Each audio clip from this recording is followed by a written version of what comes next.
Hello दोस्तों, आप सभी का स्वागत है स्टडी कवर क्लासेस में। तो आज की इस वीडियो के अंदर हम लोग प्रश्नावली 6.4 का क्वेश्चन नंबर 3 और 4 को सॉल्व करने वाले हैं। तो बने रहिए एंड तक और चैनल पर नए हैं तो सब्सक्राइब कर लीजिए। क्वेश्चन नंबर 3 में है कि आकृति 6.44 में एक ही आधार BC पर दो त्रिभुज ABC और DBC बने हुए हैं। यदि AD BC को O पर प्रतिच्छेद करे तो दर्शाइए कि एरिया ऑफ ABC बटा एरिया ऑफ DBC जो होंगे वो किसके बराबर होंगे, AO बटा का DO का। ठीक, ये हमारा फिगर दिया गया है, इसमें हम लोगों को प्रूव करना है। तो सबसे पहले हम लोग यहाँ पे क्वेश्चन नंबर 3 को यहाँ पे इसको फिगर में बनाते हैं, फिर हम लोग इसको प्रूव करते हैं। तो हमें प्रूव करना है कि एरिया ऑफ ABC अपन में एरिया ऑफ DBC AO अपन में DO, ठीक, इसको प्रूव करना है। तो सबसे पहले हम लोग ये काम करते हैं, इस वाले को यहाँ से मिला देते हैं।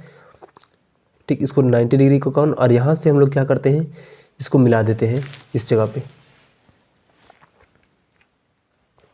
इसको यहाँ से हम लोग मिला देते हैं। ठीक, ये भी हमारा क्या है कि ये भी 90 डिग्री का कोण बन रहा है।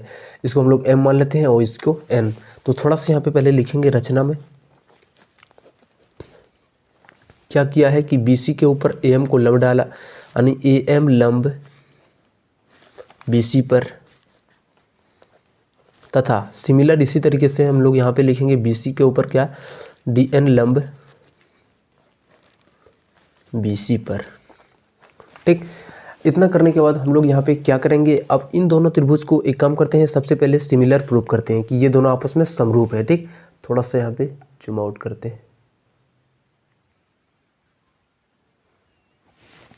ठीक, देखो यहाँ पे लिखते हैं ट्रायंगल AOM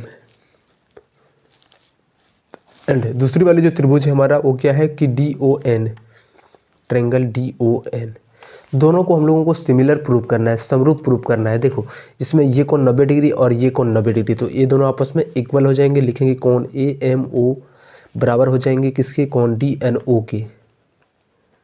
ठीक, ये 90 डिग्री होगी। ठीक, उसके बाद ये कोण और ये कोण आपस में बराबर होंगे क्योंकि ये शीर्षाभिमुख कोण होंगे। ठीक, तो यहाँ पे कोण AOM इक्वल है किसके, तो कोण DON के। ये हमारा हो गया शीर्षाभिमुख कोण।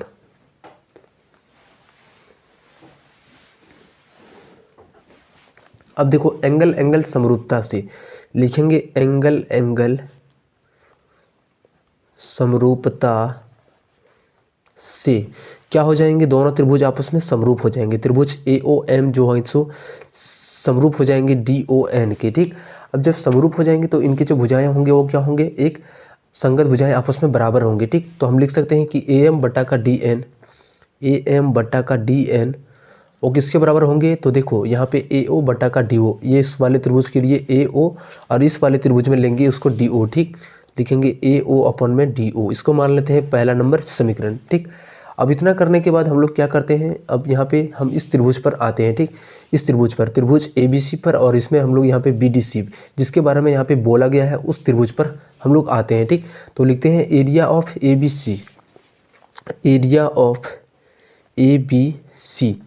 अब देखो जब हमें आधार पता होता है और ऊंचाई पता होता है तो क्षेत्रफल क्या बनता है त्रिभुज का, हाफ गुने आधार गुने ऊंचाई। ठीक, तो ये 1/2 और गुना यानी हाफ गुना आधार, आधार का मान ये देखो इस त्रिभुज में हमारा ये BC है, तो लिखेंगे आधार की जगह पर BC गुना H, H का मान देखोगे तो ये AM है। ठीक, तो यहाँ पे हम लोग रख देते हैं AM, इसको पहला नंबर समीकरण, सॉरी इसको हम लोग यहाँ पे क्या करते हैं, दूसरा नंबर समीकरण मान लेते हैं। ठीक, अब यहाँ पे हम एक काम करते हैं, इस BDC का भी क्षेत्रफल निकालते हैं। इसका भी हम लोगों को ऊंचाई पता है और ये आधार पता है, तो इस वाले त्रिभुज से जो क्षेत्रफल निकलेगा एरिया ऑफ क्या है, तो BDC या DBC, तो 1/2 और गुना में आधार, आधार हमारा BC है तो ये BC और गुना में ऊंचाई, ऊंचाई का मान देखोगे तो ये कितना है, DN है इस वाले त्रिभुज में। ठीक, लिखेंगे यहाँ पे DN, इसको 3 नंबर समीकरण मान लेते हैं। ठीक, अब एक काम करते हैं, इन दोनों को आपस में भाग कर देते हैं। लिखते हैं समीकरण, समीकरण यहाँ पे क्या करेंगे, 1/2। ठीक, अब देखो इन दोनों को आपस में डिवाइड कर देते हैं, तो एरिया ऑफ ABC हो गया ऊपर में और नीचे में हमारा हो गया एरिया ऑफ DBC।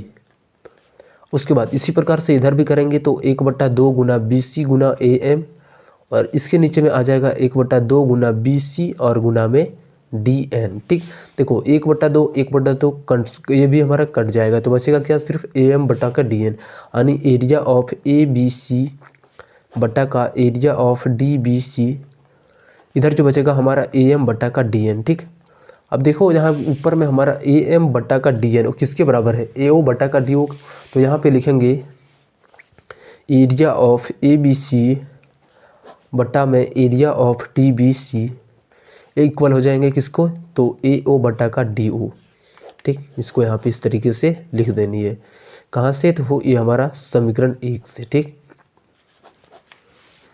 चलो अब हम लोग नेक्स्ट वाले क्वेश्चन, यहाँ पे क्वेश्चन नंबर 4 को सॉल्व करते हैं। चलो क्वेश्चन नंबर 4 में कहा गया है कि यदि दो समरूप त्रिभुजों के क्षेत्रफल बराबर हों तो सिद्ध कीजिए कि वे त्रिभुज सर्वांगसम होते हैं। बहुत ईजी है, चलो इसको हम लोग प्रूव करते हैं। अगर यदि हम लोगों को दिया गया है कि दो समरूप त्रिभुज है, वो आप उसका क्षेत्रफल अगर यदि सेम है तो वो कैसे सर्वांगसम होंगे। ठीक, देखो एक काम करते हैं, सबसे पहले हम लोग चलो यहाँ पे हम लोग बनाते हैं क्वेश्चन नंबर 4 को यहाँ पे सॉल्व करते हैं। ठीक, देखो हमारा कोई त्रिभुज है, ऐसे त्रिभुज ABC, मान लेते हैं कि ABC हमारा एक त्रिभुज है, दूसरा हमारा एक DEF ये हमारा दिया गया है। ठीक, तो इसमें हमें सिद्ध करना है, तो हमें इसमें प्रूफ क्या करना है कि ये दोनों त्रिभुज आपस में सर्वांगसम होंगे, त्रिभुज ABC सर्वांगसम होंगे त्रिभुज DEF के। ठीक, तो पहले प्रमाण में चलेंगे। ठीक, प्रमाण में यहाँ पे दिया है क्या दिया गया है कि ABC और DEF आपस में समरूप है, यानी ट्रायंगल ABC समरूप है ट्रायंगल DEF के। ठीक, इतना हम लोगों को पहले से दिया गया है। तो और यहाँ पे एक और चीज़ दिया गया है कि area of ABC triangle ABC और DEF दोनों सेम है। ठीक, ये दोनों पहले से सेम है, दिया गया है। तो हम एक काम करते हैं, सबसे पहले यहाँ पे क्या करते हैं, देखो ये जो हमारा एरिया ऑफ ट्रायंगल ABC है और एरिया ऑफ ट्रायंगल DEF है। ठीक, दोनों को हम लोग क्या करते हैं कि इनका जब इस तरीके से जब जो भी हमारा दो त्रिभुज आपस में समरूप हो तो उनका जो क्षेत्रफल होता है वो क्या होता है, संगत भुजाएं के स्क्वायर के बराबर होता है। तो यहाँ पे हम लोग लिख देते हैं एरिया ऑफ ABC और बटा का एरिया ऑफ DEF। ठीक, ये क्या होता है, इनके संगत भुजाओं के स्क्वायर के बराबर। तो ये हमारा AB का संगत भुजा DE है, तो AB का स्क्वायर बट्टा का DE का स्क्वायर। ठीक, उसी प्रकार से यहाँ पे BC का स्क्वायर बट्टा का EF का स्क्वायर, और यहाँ पे फिर से AC का स्क्वायर बट्टा में DF का स्क्वायर। ठीक, ये हम लोगों को दिया गया है। अब देखो एरिया ऑफ ABC हम लोग रहने देते हैं, और ये DEF यानी एरिया ऑफ DEF की जगह पर फिर से हम लोग क्या करेंगे, एरिया ऑफ ABC, क्योंकि ये दोनों आपस में इक्वल है इसलिए हम लोग फिर से यहाँ पे इसको कटाने के लिए ABC का यूज़ करेंगे। ठीक, तो यहाँ पे AB का स्क्वायर हो गया और DE का स्क्वायर हो गया, और यहाँ पे हम लोग देखेंगे तो BC का स्क्वायर और EF का स्क्वायर, और यहाँ पे AC का स्क्वायर और DF का स्क्वायर ये दोनों हमारा कट गया। ठीक, बचेगा सिर्फ यहाँ पे एक। अब यहाँ पे हो गया AB का स्क्वायर बटा का DE का स्क्वायर। देखो हम यहाँ पे क्या करेंगे, ये स्क्वायर यहाँ पे दोनों तरफ है, हम लोग दोनों तरफ रूट चढ़ा देंगे, तो रूट एक हमारा एक ही होता है, और इधर बनेगा हमारा सिर्फ AB और बटा का DE। तो यहाँ पे हम लोग क्या निकाल सकते हैं, इसको क्रॉस गुणा करके AB बराबर का DE, ये हमारा हो गया। ठीक, उसके बाद इसी तरीके से इसको भी हम लोग करेंगे, तो इसमें हम लोग लिखेंगे डायरेक्ट उसी प्रकार, इसको जब इस तरीके से स्क्वायर करके इधर लाएंगे तो हमारा क्या होगा, एक के बराबर होगा, यानी BC का स्क्वायर बटा EF का स्क्वायर हमारा एक के बराबर होगा।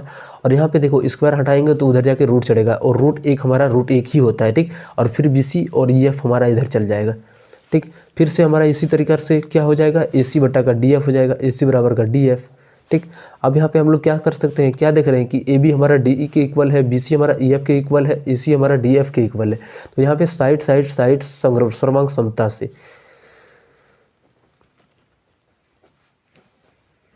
समता से त्रिभुज क्या हो जाएंगे, त्रिभुज ABC सर्वांगसम हो जाएंगे त्रिभुज DEF के।